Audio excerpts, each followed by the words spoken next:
Então vamos lá, mais um tema importante para quem está estudando reforma tributária para concurso público.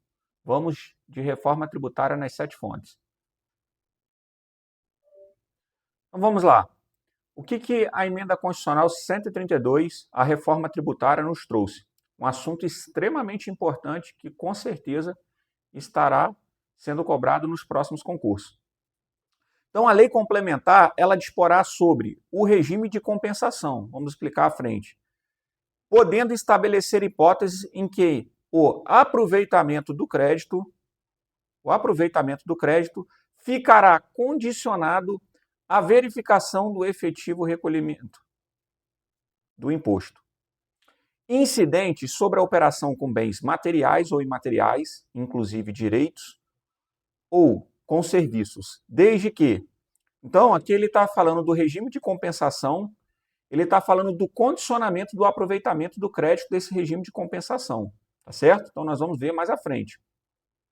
Desde que, quais são as condições que ele pode colocar, mas mediante cumprindo quais requisitos? A lei complementar ela vai ter que cumprir os requisitos, que é dar a possibilidade do adquirente possa efetuar o recolhimento do imposto incidente nas aquisições de bens ou serviços, ou ainda que o recolhimento do imposto ocorra na liquidação financeira da operação.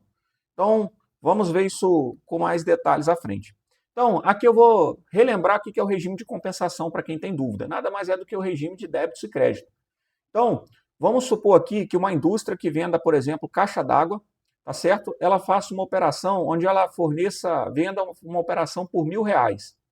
A alíquota, vamos supor que é 20%.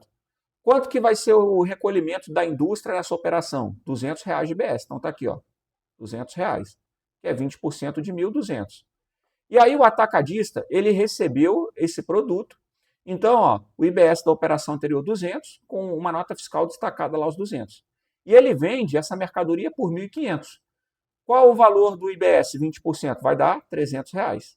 Só que ele não tem um crédito de R$200 que foi pago ou destacado, então ele vai recolher somente R$100. Isso é o regime de compensação de débito e crédito.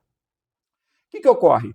Muitas vezes, dentro desse sistema, como nós temos hoje, onde não há a verificação do pagamento, o que ocorre é o destaque na nota fiscal. Então, se a indústria ela emitiu uma nota fiscal para o atacadista e ela destacou o ICMS de R$200, obviamente de maneira correta, né? Esse atacadista ele já pode se creditar dos R$200 e recolher somente 100, ainda que a indústria não pague os 200. Então, veja, houve um creditamento, mas no final das contas o tributo não foi pago. E o que essa lei complementar ela pode fazer, né, foi o dispositivo ali da emenda constitucional, é condicionar esse crédito aqui, ó, de R$200, ó, vamos ver aqui, ó, da operação anterior, ao efetivo recolhimento. É isso que ele traz. Agora, o constituinte derivado, ele não trouxe simplesmente isso que ele pode fazer de qualquer forma, não. A lei complementar pode fazer essa condição, mas desde que ela dê possibilidade ao atacadista, nesse caso, né, ou seja, ao responsável pela operação anterior, que é essa operação aqui, ó, ele possa recolher de maneira efetiva o tributo, para que ele possa o quê? Se aproveitar do crédito.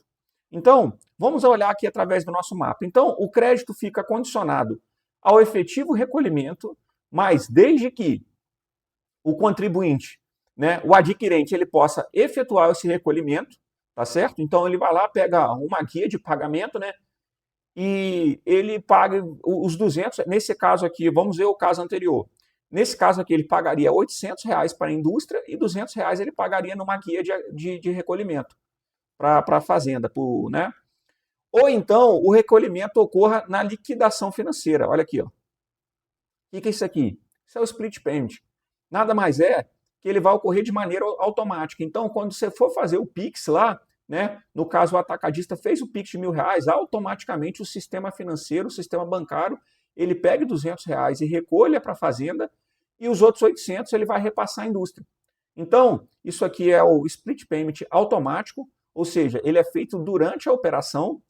Ou ainda o adquirente, né, o outro caso aqui, ele vai poder pagar parte para a indústria e os outros 200 ele recolhe. Dessa maneira, ele tem como garantir que ele vai poder aproveitar do crédito. Então, somente se a lei trouxer essas duas condições e, obviamente, o fisco implementar, der possibilidades do contribuinte cumprir um desses dois requisitos aqui, é que vai haver a condição do crédito ao efetivo recolhimento. Tá certo? Então, vamos ver uma questão aqui para a gente poder treinar? Então, inédita, reforma nas 7 fontes. De acordo com a emenda constitucional 132 de 2023, o regime de compensação do IBS e da CBS, assinale a alternativa correta. Letra A. A Constituição Federal de 88 prevê que o crédito de IBS e da CBS pode ser utilizado pelo adquirente assim que o imposto é destacado na nota fiscal, independentemente do seu efetivo recolhimento. Ó, independentemente. Então, não é independentemente, né? E da disposição contrária em lei complementar. Então, na verdade, é justamente o que a gente acabou de ver aqui. É justamente isso que ele quer, né, combater. Então, aqui está errado. Vamos pegar aqui o vermelho aqui para a gente marcar. Ó. Então, não é independente. Ele quer justamente condicionar, né? A legislação complementar pode condicionar o direito ao crédito do IBS e da CBS ao efetivo recolhimento do imposto incidente na operação anterior, a fim de evitar fraude. Exatamente isso. Então, esse é o nosso gabarito. Letra B. Vamos ver o restante? No regime de compensação do IBS e da CBS, o recolhimento do imposto pelo fornecedor é sempre obrigatório, sendo vedado ao adquirente fazer o recolhimento diretamente. Não, né? Não é vedado, pelo contrário. A lei complementar, para poder fazer o condicionamento, ele tem que dar a possibilidade, né, do adquirente fazer esse recolhimento, tá certo? O regime de split payment automático permite que o adquirente recolha o imposto após a venda do produto ou serviços, garantindo maior flexibilidade tributária. Então, qual o problema aqui? Não é após, né? É concomitantemente. Então, é na operação. Então, quando ele faz o pagamento, automaticamente já é feito essa divisão, né? Aqui é o automático que ele está tratando, né? Então, o automático. Vamos pegar aqui o nosso marca-texto. Então, o automático, na hora que é feito o pagamento, já é feita a separação. A parte da Fazenda Nacional, ou estadual, né, no caso, e a parte do fornecedor. E a letra E. A lei complementar impede o uso do crédito do IBS e da CBS em operações realizadas com pagamento via cartão de crédito ou transferência bancária. Não. Isso aqui são dois métodos de pagamento que inclusive, podem ser utilizados na operacionalização do split payment automático. Então, ficamos por aqui com esse tema importantíssimo que certamente será cobrado em provas futuras aí com a disciplina Reforma Tributária.